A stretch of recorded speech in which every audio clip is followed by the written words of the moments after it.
So obviously, guys, it's Superman week. This is a super big deal. But some really weird shit happened over the past couple of days. I'm sure you guys caught some of this. I think it's worth getting into a bit here. The Superman movie, its review embargo lifts tonight at midnight. And yet, three, technically, different outlets have leaked, revealed, broken embargo. Okay, so we got to get into this. Now, we're going to be super fair. Two of them were negative. One of them was really positive. Get into this, but I just want you to understand what's actually going on. There's a lot of misinformation out there. So I shared this. This was in a article by Variety, over on Variety. This was published on Friday. Now, there seems to be some confusion because Variety has altered the article. This line is no longer in that article. And for some reason, all kinds of people think that this was never actually in the article, okay? I've been got before, okay? I've been caught up in the fake news. The internet's a crazy place, but this shit was real, man. This shit actually happened. And this is in addition to an absolutely brutal Superman review that came out saying that it was literally the final nail in the coffin for comic book movie. What's going on here? Well, we're about to read an article here that will kind of break down most of it, but TLDR, just from rips, a lot of people have seen Superman. A lot of journalists have seen Superman. It appears the first very, very negative review was unintentionally published. Some intern, some person accidentally published their review. Okay, and it's really, really bad. All right? That's what appears to have happened there. Now, you can have questions about that. Was this leaked on purpose? Was this them trying to play some sort of a game? Whatever, right? Now, that in and of itself is fine. Friday, Variety puts this out, and it says here, you can be forgiven for writing off Head of State, but then you would miss a movie that's no sillier than Superman and a lot more entertaining. A comparison worth making since both adhere to mystical sense of heroism. After opening with a spectacular shootout involving territory but important undercover character, blah, blah, blah, blah, blah. So it's not a full review, but technically this breaks embargo because you're not allowed to actually tell the quality of the movie, especially as a journalistic outlet, like to the level of Variety. This is a big oopsie.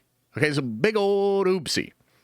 This has been removed from the article. Now, further context here. The first review was done by an outlet that is all over the place. They said that Sinners was terrible. They have a pretty checkered history with not only movies, but with James Gunn movies in particular. However, the author of this article in Variety is a big fan of Gunn, has actually positively reviewed almost every James Gunn project. So that's just worth pointing out there. Let's get into the details here. Let's see exactly what happened and make up our own minds here. So, following brutal first Superman review leak, embargo is shattered once again. Now, they are going to talk about the positive review that just came out, but of course, you got to set it up by explaining what happened before. Superman movie review embargo was supposed to be lifted on July 8th, but as you're likely aware, things didn't go as planned just a few days ago. The Daily Beast accidentally published its review of James Gunn's Superman 5 days before the review embargo was supposed to be lifted. The review's headline read, "The terrible new Superman movie is the final nail in the grave for superhero genre." It should be coffin, not grave. You don't put nails in the grave, but, whatever. The article was removed within 5 minutes, but many people already saw it online. Warner Bros. PR team is now facing a big problem. They made a mistake by breaking the embargo, and breaking it with that headline caused even more trouble. Then, in his review of Heads of State, Variety's Peter Dubridge took a subtle shot at James Gunn's Superman. While praising the fun chemistry between Idris Elba and John Cena, he slipped in a comparison saying Heads of State is no sillier than Superman and a lot more entertaining. It wasn't a direct attack, but clearly suggesting that he found Superman underwhelming. Now, yet another review has leaked. The Sunday Times broke the review embargo early by publishing a positive review of the film. The review calls the film a triumph and praises it as Superman movie fans have been waiting for. It suggests that the previous version struggled to handle the character properly, but Gunn has finally gotten it right. Superman, directed by James Gunn, is a triumph. After a long wait, this is the film that the characters deserve. In 1978, Richard Donner made us believe a man could fly when he picked up Christopher Reeves as Kal-El, the Kryptonian, who falls to Earth to become Clark Kent, and despite a superb sequel to the franchise, has since been a reboot slog of diminishing returns. Brandon Routh is forgotten. Henry Cavill is boring. Nobody seemed to know what to do with Superman until now. I'm not going to pretend that the early release of the specific review was an innocent mistake. The timing is far too convenient to ignore. Whether or not this was a calculated move by Warner Brothers' PR team is up to you to decide. What's clear, though, is that we're still in the dark about the film's true quality. With one glowing review and one harsh critique, we're essentially back to square one. Superman is written and directed by blah, blah, blah, blah, blah. Okay, so that's basically the TLDR. Here's the deal, ladies and gentlemen. I'll try to explain what I think is going on here. You know, obviously you don't want to break embargo. You don't know what the motivations here are.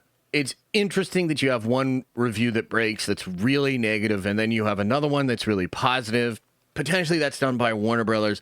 I can't even really blame them, though. I mean, if you were in that position, like, what would you do, right? So all is fair in love and war. And if that's the way that they had to do it, I totally understand it. I think the subtle comment in Variety, albeit way less severe than the Daily Beast article, is actually more troubling to me.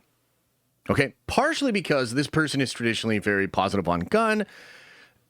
Partially because, like, I feel like you know what you're doing in that situation. Okay? I feel like you know what you're doing.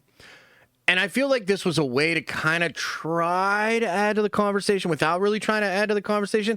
And I gotta say, I feel like in order to be motivated to do that, working in the Hollywood trade system, you must either A, really not like this movie, or B, you really don't like James Gunn. And the thing is, we kind of know the second one's not true because this person has literally given positive reviews to a lot of Gunn shit. So what does that imply? That implies that a pretty objective person that works at the Hollywood trades thinks Superman is terrible. Okay? However, of course, you have The Sun, and The Sun's glowing, right? It's a glowing review of Superman. I gotta say, though, it's a review that doesn't do anything for me. You know, if you're a person that just thought, there's no good Superman other than, the old version and, Cavill was boring, Ralph's been forgotten and all that sort of stuff. Like, I don't know, man. It feels almost as biased as the Daily Beast. Literally feels like you're just primed, ready to go to guzzle down on that James Goon slop and regurgitate some stupid bullshit like out of a fortune cookie, which is basically what they did. So it's a weird situation. Okay? I can't remember, by the way, I cannot remember the last time something like this happened. Truly. I cannot remember the last time that something like this happened. And I continue to believe that Gunn himself set this movie up for a bad time and potentially set the whole team, the whole studio up for a bad time. Because he started picking fights with journalists. He started being really weird about trying to control the narrative. Like, guys, I didn't even talk about this last week, but there are certain markets that are literally not getting review screenings of Superman. Like, there was a big fight that broke out because Denver was getting, like, its critical screenings completely slashed. And it just seemed like this was potentially something Warner Brothers was doing on purpose to try to control the early narratives of the Rotten Tomatoes score. Okay? So I don't know, man. It continues to feel like a super messy thing. The entire lead up to this film has seemed super messy. I know there are a lot of you that like Gunn, you want to defend Gunn, and you maybe even think that I've been a little harsh on him or biased on him or whatever, right? But I think there's just been clear examples of Gunn either not doing the right thing or doing things in a way that just adds to the difficulty and the drama of this whole situation. Maybe it was always going to be messy when you bring Henry Cavill back, you put him in Black Adam, you're publicly talking about how he's coming back, and then firing him weeks later, going in a completely different direction, and there's no more Black Adam. Maybe that was always going to be messy, right? And that's fair. But I would argue that it's been nothing but messy. Whether it's the first look, whether it's the goofy ass shots with the fisheye shit, and then Gunn's telling people they just don't understand lenses, whether it's Gunn saying there's, no conflict here, Palm's not in the film, and then she gets confirmed. Like, all of this stuff has just led to an environment of a super messy, crazy, all over the place journey to this film. And I have never seen anything like this, where you have dead ass, not just a bad review, but a review that is like, this is the fucking death nail of this entire genre, going out 5 days early. That's crazy. Then you have Hollywood Trade Reporters the Friday before, 3 or 4 days early, saying this. I've never seen anything like this. So maybe on the one hand, it's just they're unlucky. Maybe they're just unlucky. On the other hand, perhaps there's a lot of animosity and a lot of people within the Hollywood system, or perhaps just the other apparatus, like these different review places, that don't like this guy or don't like this movie. For whatever reason, they're being either less professional or potentially crossing lines intentionally to cause problems and issues with the film. That's what we're looking at. Now, what does this mean for the actual reviews of the film? I'm not sure. It seems to just track along the line of what we have heard about the movie so far, right? From the more objective folks, it seems like it's a pretty mixed movie. It seems like if you like Gunn's humor, if you're okay with a very silly, dude, I've been hearing some shit. Like, people are hitting me up, of course, right? And there's just so many people hitting me up, so many different voices. Some of them I pay some mind to, some of them I don't. Every single person that has reached out to me has emphasized how silly this film is. Like Looney Tunes silly, And, on the one hand, maybe that's completely fine. If you like that and you're down and then you just support the fantasy cosmic side of the movie, you're probably going to really enjoy this movie. But I think there's going to be a whole bunch of people that do not like this movie, okay? And so just based on these early leaked reviews, we have 2 negative reviews, 1 really glowing positive reviews. That would put us at what? About a 73% on Rotten Tomatoes, essentially. Like, assuming the first 2 are positive, the second one is rotten. Or rather, the first 2 are negative. No, that's a 30%. Jesus. I think there's no way this movie hits high 70s, 80s, or 90s with the Rotten Tomatoes score. That is just what I'm sensing. And when you take into account these early reviews, I think it's probably fair to say this movie's going to come in 60s, maybe low 70s. That feels like the good version.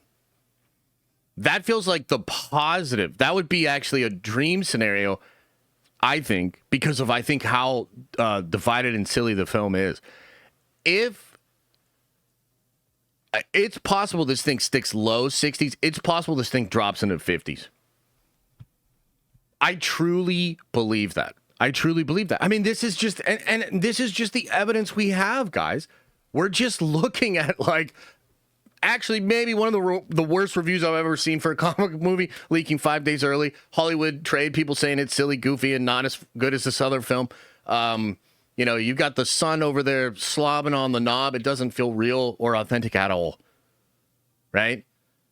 Man, this is a crazy situation. I wonder how Warner Brothers is feeling, man. They got to be sweating. And it makes me even more interested for what the actual reviews are going to be like tomorrow. So tomorrow's stream, dude. Tomorrow's stream. Oh my.